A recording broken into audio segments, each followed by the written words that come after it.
మాజీ మంత్రి ఎమ్మెల్యే హరీష్ రావు వరంగల్ మహబూబాబాద్ జిల్లాల్లో పర్యటించనున్నారు. ఇప్పటికే హైదరాబాద్ నుంచి వరంగల్ కు బయలుదేరిన ఆయన ముందుగా వరంగల్ ఎనుమాముల వ్యవసాయ మార్కెట్ ను సందర్శిస్తారు. పత్తి రైతుల సమస్యలను స్వయంగా అడిగి తెలుసుకుంటారు. అయితే మధ్యాహ్నం మహబూబాబాద్ జిల్లా కే సముద్రం వ్యవసాయ మార్కెట్ ను కూడా సందర్శించి అక్కడి పత్తి రైతుల కష్టాలు తెలుసుకుని వారికి భరోసానివ్వనున్నారు. అనంతరం కురవి మండలం రాజోలు గ్రామంలో ఇటీవల మరణించిన తెలంగాణ ఉద్యమకారుడు తోట రవి కుటుంబాన్ని కూడా హరీష్ రావు పరామర్శించనున్నారు.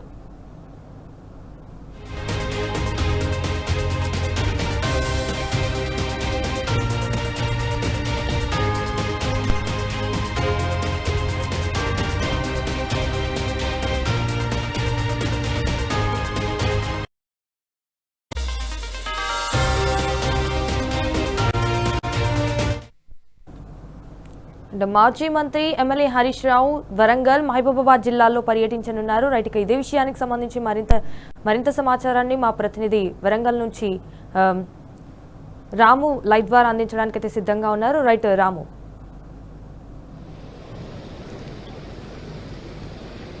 సంజన, ఇప్పుడు పీకల్లోతు కష్టాలున్నటువంటి బీఆర్ఎస్ పార్టీ నడుము బిగించింది, సమరశంఖాన్ని పూరించింది. ఈరోజు వరంగల్ జిల్లాలో అదేవిధంగా ఆదిలాబాద్ జిల్లాలో కూడా బీఆర్ఎస్ పార్టీ మాజీ మంత్రులు కేటీఆర్, హరీష్ రావు పర్యటన చేస్తూ ఉన్నారు. పత్తి రైతులకు భరోసా నింపబోతూ ఉన్నారు. ఇప్పటికే తుఫాన్ ప్రభావంతో పత్తి అంతా కూడా పూర్తిగా నష్టపోయింది. కాస్త కూస్తూ వచ్చినటువంటి పత్తిని కూడా కొనుగోలు చేయకుండా కేంద్ర రాష్ట్ర ప్రభుత్వాలు కొర్రీలు పెడుతూ ఇబ్బంది పెడుతున్నటువంటి వైనాన్ని ప్రజలకు తీసుకెళ్తూ ప్రభుత్వాన్ని ఎండగడుతూ ఎక్కడికక్కడ కూడా ప్రభుత్వం మెడలు వంచేలాగా ఈరోజు ప్రభుత్వం పైన ఒత్తిడి తీసుకొచ్చేలాగా ఈరోజు పత్తి రైతుని కలవబోతూ ఉన్నారు. మరి కాసేపట్లో మాజీ మంత్రి సిద్దిపేట ఎమ్మెల్యే హరీష్ రావు వరంగల్కు రాబోతూ ఉన్నారు. వరంగల్లో ఆసియా ఖండంలోనే అతి పెద్దదైనటువంటి ఎనుమాముల మార్కెట్లో ఇక్కడ ఉన్నటువంటి పత్తి రైతులతో మాట్లాడతారు. జిన్నింగ్ మిల్లులకు సంబంధించినటువంటి యజమానులతో కూడా మాట్లాడతారు. అడుగులను కూడా కొర్రీలు పెడుతూ కేంద్ర రాష్ట్ర ప్రభుత్వాలు ఏ విధంగా రైతుల్ని పీక్కు తింటా ఉన్నాయి. ఇప్పటికే కేంద్ర సంబంధించినటువంటి నిబంధనలు కఠినంగా ఉండడంతో జిన్ని మిల్లులను కూడా సమ్మెకు వచ్చినటువంటి పరిస్థితి సమ్మె చేస్తా ఉన్నాయి. 2 రోజులుగా ఎక్కడికక్కడ పత్తి మిల్లులు, జిన్ని మిల్లులను కూడా బంద్ చేసి వాళ్ళు రాష్ట్ర ప్రభుత్వం పైన పోరాటానికి చేస్తా ఉన్నారు. ఈ నేపథ్యంలోనే వారికి అండగా ఉంటూ రాష్ట్ర ప్రభుత్వం మెడలు వంచేలాగా, కేంద్ర ప్రభుత్వం మెడలు వంచేలాగా కూడా ఈరోజు ఒత్తిడి తేవడానికి హరీష్ రావు మరికాసేపట్లో ఎనుమాముల మార్కెట్కి వచ్చి ఇక్కడ ఉన్నటువంటి రైతులతో కూడా మనం మాట్లాడడానికి అన్ని రకాల ఏర్పాట్లు కూడా చేయడం జరిగింది. విజువల్స్ మనం చూస్తా ఉన్నాం. ఈ మార్కెట్ అంతా కూడా బోసిపోయి మనకు కనిపిస్తా ఉంది. ఆసియా ఖండంలోనే అతి పెద్దదైనటువంటి ఈ మార్కెట్ కి ప్రతిరోజు కూడా 400 వాహనాల్లో పత్తి వస్తూ ఉంటుంది. దాదాపు 40,000 బస్తాల పత్తి ఇప్పుడు కూడా ఇక్కడ కొనుగోలు జరుగుతూ ఉంటాయి. కానీ 2 రోజులుగా పత్తి మిల్లుల అసోసియేషన్ సంబంధించినటువంటి యాజమాన్యాలన్నీ కూడా ఈడ సమ్మె చేస్తుండటంతో ఇదంతా కూడా ఖాళీగా మనకు కనపడతా ఉంది. బోసిపోయి మనకు కనిపిస్తా ఉంది, నిర్మానుషంగా కనపడతా ఉంది. రైతులైతే మనోవేదన చెందుతూ ఉన్నారు. ఇప్పటికే తుఫాన్తో సర్వస్వం కోల్పోయాం, కాస్త కూస్తో కష్టపడి పండించినటువంటి పత్తిని కూడా కొనుగోలు చేయకుండా ఈ విధంగా కేంద్ర రాష్ట్ర ప్రభుత్వాలు ఇబ్బంది పెడుతున్నాయంటూ కూడా ఏ గ్రామాలకు ఆ గ్రామాలు అక్కడ వాళ్ళ ఇళ్లలోనే పత్తి దాచిపెట్టుకుని నిల్వ చేసుకుని వాళ్ళు ఆందోళన పడుతున్న పరిస్థితి కూడా మనకు కనిపిస్తూ ఉంది. ప్రతిసారి ఈ సీజన్ కి దాదాపు కొన్ని లక్షల సంబంధించినటువంటి క్వింటాల పత్తి అమ్ముడుపోయేది. కానీ ఈసారి మాత్రం కేవలం 20% మాత్రమే పత్తిని కొనుగోలు చేశారు. అది కూడా అరిబరి రేట్లకు. సీసీఐ సంబంధించినటువంటి కొనుగోలు జరిపితే కింటాకు 8,110 రూపాయలు ఇస్తారు. కానీ సీసీఐ ఎక్కడ కొనుగోలు సజావుగా జరగకపోతే తో కేవలం ప్రైవేటు వ్యాపారాన్ని ఆశ్రయించి కింట 4,000, 5,000 మాత్రమే అమ్ముకుంటూ రైతులు నిలువున మోసపోతా ఉన్నారు, నిలువున నష్టపోతూ ఉన్నారు. వారిపైన మరొక పిడుగుబడింది. పత్తి సంబంధించినటువంటి జిన్ని మిల్లుల అసోసియేషన్ కూడా 2 రోజులు అమ్ముకోవాలో తెలియక పత్తి రైతులందరూ కూడా ఆగమగం అవుతున్నారు, అరిగోసపడుతూ ఉన్నారు. తెలంగాణలో రైతుల పరిస్థితి మరీ దారుణంగా ఉంది.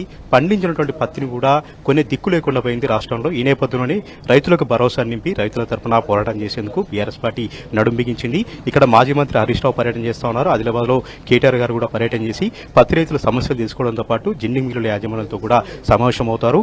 ఎట్టి పరిస్థితుల్లో నిబంధనలను సరళతరం చేయాల్సిందే, కేంద్ర రాష్ట్ర ప్రభుత్వాల మెడలు వంచాల్సినటువంటి సందేశాన్ని ఇచ్చేలాగా ప్రభుత్వం పైన ఒత్తిడి తెచ్చేలాగా ఈరోజు పర్యటన సొంతం కూడా కొనసాగుతుంది. ఇక్కడ ఎనుమాముల మార్కెట్లో ఇక్కడ రైతులతో మాట్లాడిన తర్వాత, రైతుల్ని పరామర్శించిన తర్వాత మహబూబాబాద్ సంబంధించినటువంటి మార్కెట్ యార్డ్లో కూడా తెలుసుకుంటారు హరీష్ రావు. ఈ నేపథ్యంలోనే బీఆర్ఎస్ పార్టీ శ్రేణులు అంతా కూడా భారీగా ఏర్పాట్లు చేశాయి. ఇప్పుడు ఉన్నటువంటి వానాకాల సీజన్లో ఇప్పుడు కానీ పత్తి కొనకపోతే ఎక్కడికక్కడ పత్తి అంతా కూడా తేమ పెరిగిపోయి పత్తి రంగు మారి ఎక్కడికాడ పనికి రాకుండా పోతుంది. ఈ సమయంలోనే పత్తి కొనాలి. ఆపత్కాలంలో ప్రభుత్వం అంతా కూడా రైతులకు మద్దతుగా ఉండాలి. కానీ ప్రభుత్వాలు పట్టించుకోకుండా వదిలేయడంతో సమ్మె చేస్తుంటే కూడా ఆ పత్తి సంబంధించినటువంటి యజమానులతో మాట్లాడే పరిస్థితి కూడా లేకుండా అయిపోయింది. ఇక్కడ నుంచి 8 మంది బీజేపీ ఎంపీలు ఉన్నారు, 8 మంది కాంగ్రెస్ ఎంపీలు ఉన్నారు, 2 కేంద్ర రాష్ట్ర మంత్రులు ఉన్నారు. జౌలి శాఖ సంబంధించినటువంటి మంత్రులతో సమాలోచనలు జరిపి వారితో ఎప్పటికప్పుడు కూడా సమన్వయం చేసుకుంటూ సమ్మెను విరింపజేయాల్సినటువంటి ప్రభుత్వం మొద్దునిద్రపోతా ఉంది. ఈ నేపథ్యంలోనే పత్తి రైతులకు అండగా ఉంటూ ఈ పత్తి సంబంధించినటువంటి సమస్యను తీర్చేలాగా బీఆర్ఎస్ పార్టీ ఈ రోజు నడుం బిగించింది, సమరశంఖం పూరించింది. ఎక్కడికక్కడ కూడా రైతుల్ని కలుస్తూ వస్తూ ఉన్నారు. ధాన్యం కొనుగోలు సంబంధించి, పత్తి కొనుగోలు సంబంధించి కూడా అందరికీ భరోసాని ఇస్తూ ఎట్టి పరిస్థితుల్లో ప్రభుత్వం కొనేలాగా అన్ని రకాలుగా ఒత్తిడి తెచ్చేందుకు ఇక్కడ ఏర్పాట్లు చేస్తున్నటువంటి పరిస్థితి కూడా మనకు కనిపిస్తోంది. మరి కాసేపట్లో హరీష్ రావు కూడా ఇక్కడికి రాబోతున్నారు. దీంతో పాటు ఎప్పుడు లేనంతగా ఎకరానికి 7 క్వింటాల పత్తి మాత్రమే కొంటామని సీసీఐ నిబంధన విధించింది. ప్రతిసారి కూడా 12 క్వింటాల పత్తి ఉంటుంది ఎకరానికి, కానీ ఈసారి మాత్రం 7 క్వింటాలు మాత్రమే కొంటుంది.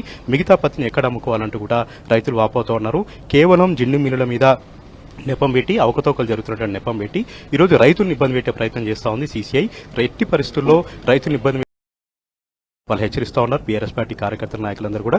ఈ విధంగా ప్రతి ఒక్క సమస్యను తెలుసుకుంటూ రైతుల మధ్యకు వెళ్తా ఉన్నారు బీఆర్ఎస్ పార్టీ నాయకులు, కార్యకర్తలందరూ కూడా. మరి కాసేపట్లో హరీష్ రావు ఎనుమాముల మార్కెట్కి వచ్చి ఇక్కడ పత్తి రైతుల్ని, జిన్నింగ్ మిల్లులకు సంబంధించిన యాజమానులతో కూడా సమావేశం అవుతారు. ఇక్కడ నిబంధనలను సరళతం చేయాలి.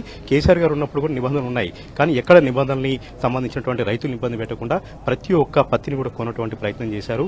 ప్రతి ఒక్క రైతుల్ని ఎవరిని ఇబ్బంది పెట్టకుండా ప్రయత్నం చేశారు. కానీ ఇప్పుడున్నటువంటి కాంగ్రెస్ పార్టీ ప్రభుత్వం మాత్రం నిబంధనల పేరు చెప్పి అటు కేంద్ర ప్రభుత్వం, రాష్ట్ర ప్రభుత్వం రెండు కలిసి నానా రకాల కొరీలు పెడుతూ, నానా రకాలుగా ఇబ్బందులు పెడుతూ పత్తి రైతులను అయితే ఆత్మహత్యలు చేసుకునేలాగా వారిని వేధిస్తూ ఉందంటూ కూడా బీఆర్ఎస్ పార్టీ కార్యకర్తల నాయకులు ఆగ్రహం వ్యక్తం చేస్తున్నారు. ఎట్టి పరిస్థితుల్లో సమ్మెను విరింపజేసేలాగా ప్రభుత్వం ప్రయత్నాలు చేయాలి.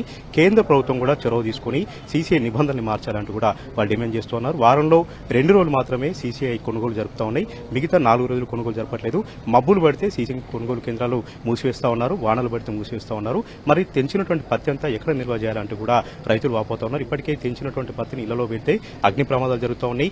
ఈ మంచుకి తేమంతా కూడా పెరిగిపోయి తేమ శాతం పెరుగుతూ వస్తూ ఉంది.